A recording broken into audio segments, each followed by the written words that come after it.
প্রায় দেখা যায় শিশুরা কোনো কাজ করতে গেলে তাদের মনোযোগ খুব একটা বেশিক্ষণ ধরে রাখতে পারে না। তাই আমরা আজকে আপনাদের সাথে শেয়ার করব মনোযোগ বৃদ্ধি করার কিছু সিম্পল টিপস।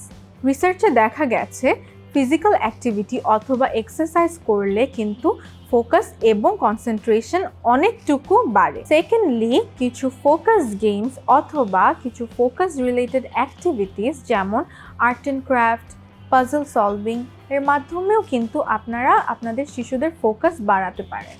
অনেক সময় দেখা যাচ্ছে যে বাচ্চারা যখন পড়াশোনা করে অথবা কোনো টাইম কনজিউমিং কাজ করে তখন তাদের মনোযোগটা তারা ধরে রাখতে পারছে না।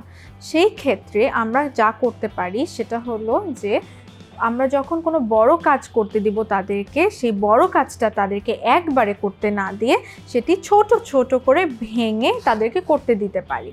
এই ছোট টাস্ক করার পরে তাদেরকে আমরা কিছুক্ষণ 5 মিনিটের জন্য একটা ব্রেক দিতে পারি এবং সেই ব্রেকের পরে আরেকটা ছোট কাজ করতে দিতে পারি। এভাবে কাজটা করার মাধ্যমে তাদের ফোকাসও বৃদ্ধি হবে এবং তারা এক্সস্টেডও ফিল করবে না।